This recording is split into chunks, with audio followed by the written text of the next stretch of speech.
নমস্কার বন্ধুরা, রায়কিশোরী দীপা চ্যানেলে নতুন একটি ভিডিওতে আপনাদের প্রত্যেককে জানাই স্বাগত। বন্ধুরা, 15ই জুলাই সোমবার এবং 16ই জুলাই মঙ্গলবার এবছর পঞ্জিকাতে এই দুটি যোগ দেখা গেছে। গোস্বামী মতে 15ই জুলাই সোমবার আর স্মার্ত মতে 16ই জুলাই মঙ্গলবার। যে কোনো একটি দিন আপনারা পালন করতে পারেন উল্টো রথযাত্রা। আজকের ভিডিওতে থাকছে মঙ্গলবার উল্টো রথযাত্রা।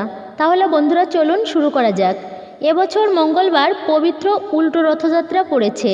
এই দিনটির আগে যদি আপনারা এই বিশেষ 5টি সংকেত পেয়ে থাকেন বা 5টির মধ্যে একটিও সংকেত যদি আপনি পেয়ে থাকেন, তাহলে বুঝবেন যে প্রভু জগন্নাথ দেবের আশীর্বাদে, প্রভুর কৃপায় আপনাদের জীবনে ভালো সময় আসতে চলেছে। আপনারা অত্যন্ত ভাগ্যশালী এবং আপনার পরিবার, আপনার সংসারে সুখ শান্তি বৃদ্ধি এবং ধনধান্যে পরিপূর্ণ হতে চলেছে। তবে একটাই অনুরোধ করব, এই 5টি সংকেতের মধ্যে যদি একটিও পান, সেই সংকেতগুলি কিন্তু কারোর সাথে আবার শেয়ার করবেন না। সে যত বড়ই নিজের আত্মীয় পরিজন বন্ধু বান্ধবী হোক না কেন, খুবই গুরুত্বপূর্ণ সংকেত এগুলো, এবং তারাই এই সংকেতগুলো পান যারা অত্যন্ত ভাগ্যশালী। যাই হোক, আপনাদের মহামূল্যবান সময় কিছুটা আজকের এই ভিডিওতে প্রদান করুন। আমি এরপর আপনাদের ওয়ান বাই ওয়ান প্রত্যেকটি সংকেত সম্পর্কে সন্তর্পণে জানিয়ে দেওয়ার চেষ্টা করছি। তবে ছোট্ট একটাই অনুরোধ, ভিডিওটি স্কিপ করবেন না, শেষ পর্যন্ত থাকুন। বন্ধুরা, প্রথমে আমি আপনাদেরকে যে বিশেষ সংকেতটির কথা বলবো সেটি হলো, এই উল্টো রথের পূর্বে যদি আপনারা দেখেন যে আপনাদের বাড়ির মধ্যে, বাস্তুর মধ্যে বা ঘরের ভিতরে কালো পিঁপড়ার পরিমাণ অত্যন্ত পরিমাণে বৃদ্ধি পেয়েছে, বা কালো পিঁপড়ে মুখে করে কোনো খাবার নিয়ে যাচ্ছে, বা কালো পিঁপড়ার কোনো লাইন বা সারি দেওয়ালের উপর দিয়ে উঠে যাচ্ছে, তাহলে এতে আপনি নিশ্চিত হতে পারেন যে অর্থনৈতিক দিক থেকে আপনারা কিন্তু অত্যন্ত ফ্রিডম অনুভব করবেন এবং টাকা পয়সা আপনাদের কিন্তু হাতে আসবেই। মেবি লটারির মাধ্যমেও হতে পারে, বা কাউকে হয়তো আপনি টাকা পয়সা ধার দিয়েছিলেন, সেই টাকা আপনারা ফেরত পেতে পারেন, বা আপনার পৈতৃক সম্পত্তি এটাও পেতে পারেন। তো যাই হোক বন্ধুরা, কোনো না কোনো দিক বা কোনো সংযোগে আপনারা কিন্তু অর্থ পাবেন, অর্থাৎ অর্থনৈতিক দিকটা আপনাদের শক্তিশালী হবেই। যদি আপনারা দেখেন যে আপনাদের ঘরে কালো পিঁপড়া পরিমাণটা বৃদ্ধি পেয়েছে, বা তারা লাইন দিয়ে মুখে করে কোনো খাবার বা দেওয়ালে বেয়ে উপরে উঠে যাচ্ছে, বা পিঁপড়াগুলো হয়তো গোল গোল করে ঘুরছে আপনাদের গৃহে, সেক্ষেত্রে এরকম একটা অনুভব করা যায়। দেখুন বন্ধুরা, কালো পিঁপড়াদের প্রতি প্রভু নারায়ণের একটা প্রীতি রয়েছে। বাস্তুশাস্ত্র বলছে, বা আমাদের সনাতন ধর্ম বলে, যে কালো পিঁপড়ে ঘরে বৃদ্ধি পাওয়া মানে অত্যন্ত শুভ লক্ষণ, এবং কালো পিঁপড়া ঘরে অর্থনৈতিক দিকটাকে অত্যন্ত স্ট্রং করে। বন্ধুরা, যদি আপনাদের ঘরে এমন কালো পিঁপড়ার বৃদ্ধি দেখেন, তাহলে আপনারা মিষ্টি জাতীয় জিনিস যেমন চিনি খাবার হিসাবে দিতে পারেন। এর ফলে কিন্তু বন্ধুরা গ্রহদোষ থেকেও মুক্তি পাওয়া যায়।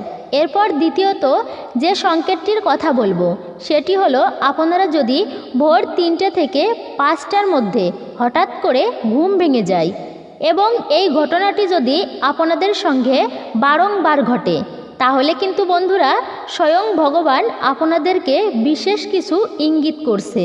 আমাদের জীবনে কোনো কিছুই বিনা কারণে ঘটে না, কোনো না কোনো কারণ থাকে তার পিছনে। বন্ধুরা, শাস্ত্রে বলা হয়েছে সূর্য ওঠার আগে 45 মিনিট পর্যন্ত সময়কে ব্রহ্ম মুহূর্ত বলা হয়, অর্থাৎ এই ব্রহ্ম মুহূর্ত 3টে থেকে 5টার মধ্যেই একটা বিশেষ সময়। বিভিন্ন শাস্ত্রে 3টা থেকে 5টা এই সময়কে ব্রহ্ম মুহূর্ত বলা হয়েছে। এই সময় প্রকৃতিতে এক অভূতপূর্ণ পরিবর্তন ঘটে, যা আমাদের জীবনকে সুন্দরভাবে গড়ে তোলা, সংবেদনশীল করে তোলা, অনেক বড় সুযোগ করে দেয়। শাস্ত্রে বলা হয়েছে এটি অত্যন্ত শক্তিশালী সময়। এই সময় মানুষ তার কৃত সকল পাপ থেকে মুক্ত হতে পারে। এই একটি বিশেষ সময়, যে সময়ে মানুষের করা প্রার্থনা বেশি ফলপ্রদ হয়, ব্রহ্মাণ্ডের বা দৈবিক শক্তি জাগ্রত হয়। ভগবান বলেছেন যে তাকে স্মরণ, তার ক্ষমা, করুণা, দয়া ও তার প্রার্থনা করার শ্রেষ্ঠ মুহূর্ত হলো এই ব্রহ্ম মুহূর্ত। এই সময়টা খুব শান্ত থাকে এবং প্রকৃতি শুদ্ধ ও পবিত্র থাকে। ফলে এই সময় কোনো ব্যক্তি নিয়মিত ঘুম থেকে উঠলে সে সকল মানসিক চাপ থেকে মুক্ত হয়ে যায় এবং মস্তিষ্কের ক্ষমতা বৃদ্ধি পায়। শাস্ত্রে বলা হয়েছে এই সময় মানুষ ঈশ্বরের সাথে বেশি সংযোগ স্থাপন করতে পারে। ফলে মানুষ যা মনের ইচ্ছা নিয়ে এই সময় প্রার্থনা করে তার মনের সকল ইচ্ছাই ঈশ্বরের কৃপায় পূর্ণ হয়। বন্ধুরা, এটা যদি আপনার উল্টো রথের পূর্বে এমনটা হয় 3টা থেকে 5টার মধ্যে আপনার ঘুম ভাঙে, তাই আবার না ঘুমিয়ে হাত মুখ ধুয়ে আপনারা ইষ্টের আরাধনা করুন। এটা আরও পবিত্র সময় যদি সোজা রথ থেকে উল্টো রথে পেয়ে থাকেন। বন্ধুরা, এমন ভালো সংকেত যখন কোনো ব্যক্তির জীবনে আসার মুখে তখন সেই ব্যক্তিরা এমন সংকেত পেয়ে থাকে, তখন তাদের ভোর 3টা থেকে 5টার মধ্যে ঘুম ভাঙে। যাই হোক বন্ধুরা, এমন সংকেত পেলে কখনোই কারোর সাথে আলোচনা করবেন না, এর ফলে শুভ ফল বিনষ্ট হয়। এরপর তৃতীয় যে সংকেত সেটি হলো গোমাতা। হ্যাঁ বন্ধুরা, আপনি ঠিকই শুনেছেন, গোমাতা। সকাল সকাল আপনারা যখন কোনো শুভ কর্মের উদ্দেশ্যে ঘর থেকে রওনা দেন বা বাজারে যাচ্ছেন বা অফিসে যাচ্ছেন, তো সেই মতো অবস্থায় যদি রাস্তাতে আপনারা গোমাতার দর্শন পান, এই একটা সময়ে উল্টো রথের আগে পর্যন্ত খুবই পবিত্র সময়।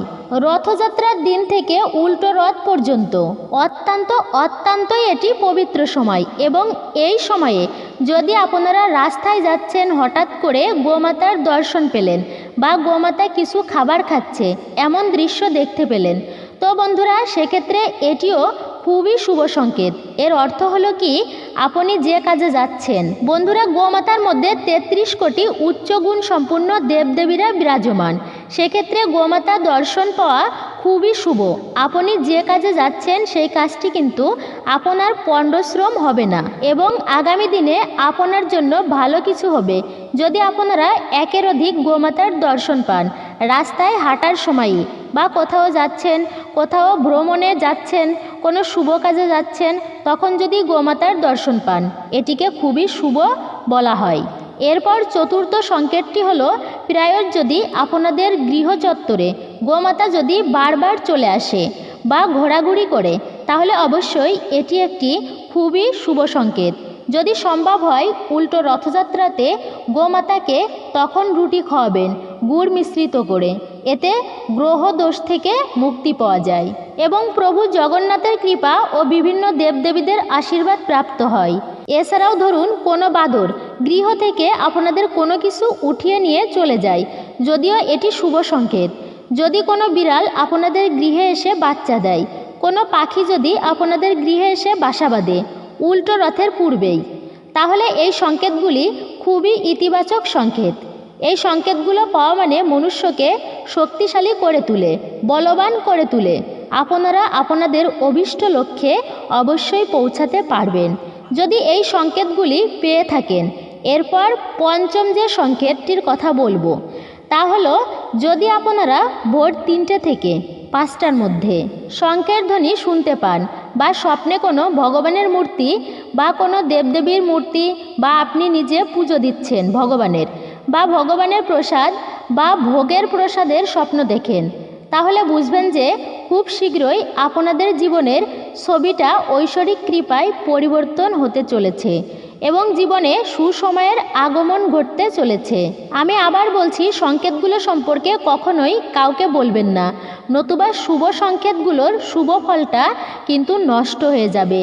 এরপর ষষ্ঠ এবং সর্বশেষ যে সংকেতটির কথা বলবো তা হলো, পুজো করার সময় যদি আপনারা ঈশ্বরের দিকে তাকিয়ে বা আপনাদের ঘরে যে ঠাকুরের মূর্তি রয়েছে এবং ফটো রয়েছে তার দিকে তাকিয়ে যদি আপনাদের চোখে জল চলে আসে, এর মানে বুঝবেন আপনাদের চারপাশে অত্যন্ত পরিমাণে পজিটিভ এনার্জি বিদ্যমান রয়েছে এবং সরাসরি আপনার হৃদয়ের সঙ্গে পরমাত্মার একটা সম্পর্ক স্থাপন হচ্ছে।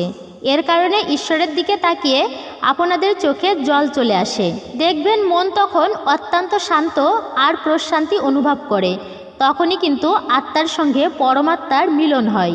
সেই মিলনের সন্ধিক্ষণে আমাদের শরীরে ইন্দ্রিয়, পঞ্চ ইন্দ্রিয় অত্যন্ত সেন্সিটিভ হয়ে ওঠে। তখন ভগবানের প্রতি অতি ভাবুক এবং আবেগপ্রবণ হয়ে আমাদের চোখে জল চলে আসে। সুতরাং এই ঘটনা যদি আপনাদের সঙ্গে ঘটে উল্টো রথের পূর্বেই, তার মানে বুঝবেন আপনারা সরাসরিভাবে ঈশ্বরের সঙ্গে যুক্ত রয়েছেন। ঈশ্বর আপনার প্রতি সন্তুষ্ট। বন্ধুরা, আজকের ভিডিওটি এখানেই রাখছি। মূলত 6টি সংকেত সম্পর্কে আপনাদেরকে জানিয়ে দিয়েছি, যেগুলো উল্টো রথের পূর্বে আপনারা যদি পান বা উল্টো রথের দিনও যদি আপনারা পান, তাহলে এগুলি অত্যন্ত শুভ সংকেত। এগুলো নিজের মধ্যেই রাখবেন, অবশ্যই ভালো সময়ের সাক্ষী হবেন। যাই হোক বন্ধুরা, আজকের ভিডিওটি কেমন লাগলো কমেন্ট সেকশনে কমেন্ট করে অবশ্যই জানাবেন আপনাদের মূল্যবান মতামত। ভালো লেগে থাকলে লাইক শেয়ার করতে ভুলবেন না। বন্ধুরা, অনুরোধ করব চ্যানেলটি অবশ্যই সাবস্ক্রাইব করে পাশে থাকা নোটিফিকেশন বেল আইকনটি প্রেস করে রাখবেন।